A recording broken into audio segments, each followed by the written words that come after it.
Good morning. In this video, we'll continue with the chapter Footprints Without Feet. So we read that it was winter season and it was like very difficult to be without clothes. So Griffin, what he did was he was without clothes, and he had no money also. So what he did was he went into the big London store, and there were clothes that were displayed there. He just took those clothes, he walked away with those clothes, and it seemed as if a headless person was walking. And after that, he satisfied himself with the coffee, meat that was there in the kitchen store. So after that, what he did was, like, it was quite cold and he had been moving around throughout the day. So this Griffin, what he did was he slept on a pile of quilts. And the next morning he was not able to get up. So the assistants who came there, they were there after him. And what he did was, after that, just to he was not able to get up. So Griffin, he had to run. So Griffin ran out of fear, and the assistants, they were after him. So Griffin, what he did was he removed his clothes and he became invisible again. And it was the month of January. It was very cold that time, so he was shivering that time. And then after that, he entered the shop of a theatrical company. And what he did was, like, he wore bandages around his forehead, and he wore this thing, false nose and whiskers. And what he did was he took the money of the shopkeeper also.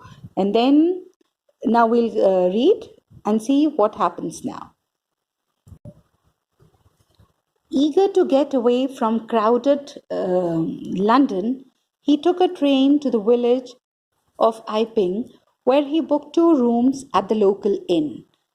Inn is an establishment where the travelers, they can procure food, lodging, and then the arrival of a stranger at the inn in winter was in any case an unusual event.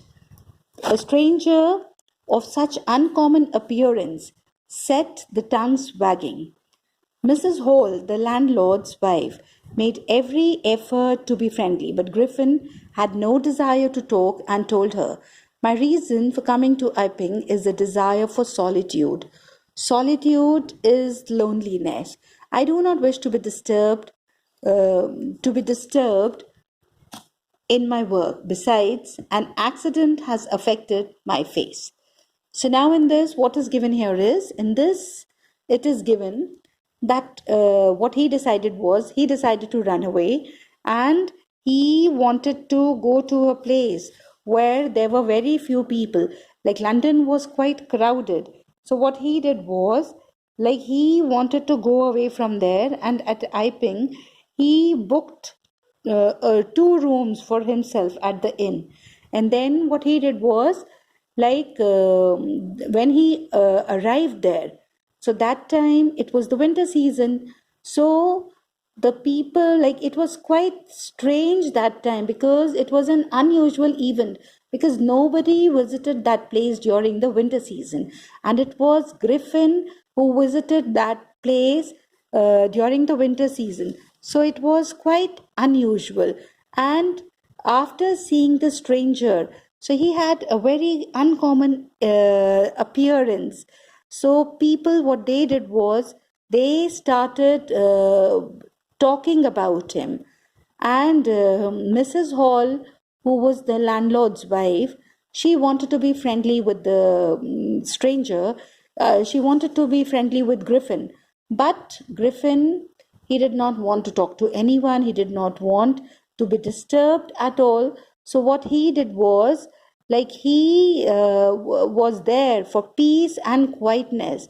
So he just told the landlord's wife, he told that the reason why he had come to Iping is that he want peace, he want quietness, and he want to be all alone there, and he does not want to be disturbed in his work.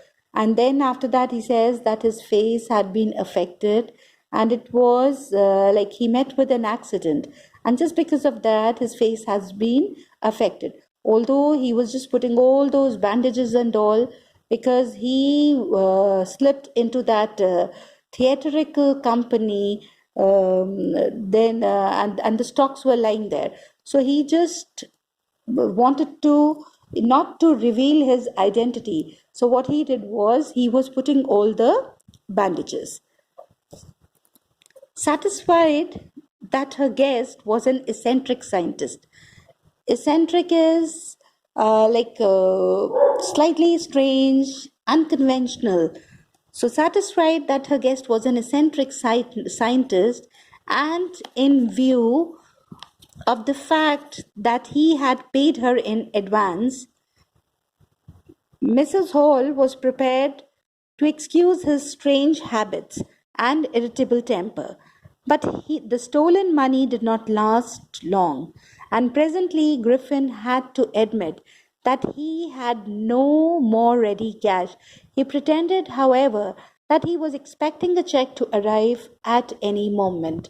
So now in this, what is given here is, in this it is given that this lady, Mrs. Hall, so this lady, like, she knew that the visitor, that her guest, he was slightly strange. He was an eccentric scientist.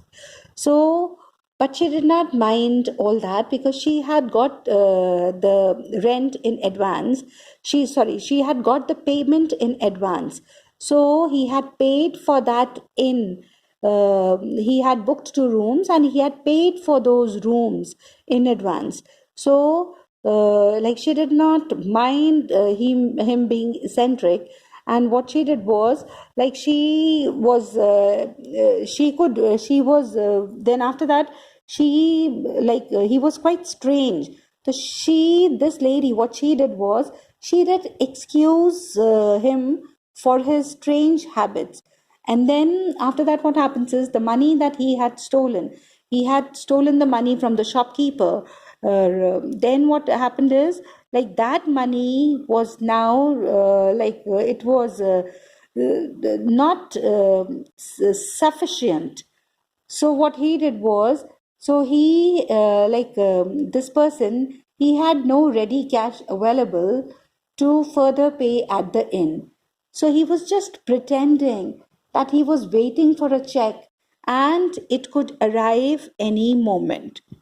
Shortly afterwards, a curious episode occurred. Very early in the morning, a clergyman and his wife were awakened by noises in the study. Creeping downstairs, they heard the chink of the money being taken from the clergyman's desk. Without making any noise, and with the poker grasped firmly. Poker is a metal rod that has a handle, and it is used for stirring an open fire. Grasped means to hold firmly, to seize. And in his hand, the clergyman flung open the door. Surrender.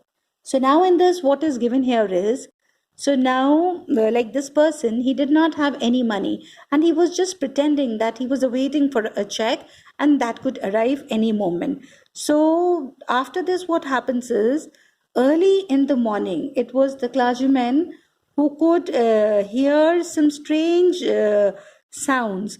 And then after that, what happens is, then these people, what he did was, he took a metal rod in his hand and he flung the door open when he heard the chunk of the money that was being taken from his desk. So what he did was, and when he opened the door, he just said surrender, and he thought that he had caught he just said surrender as he thought that he had caught the thief.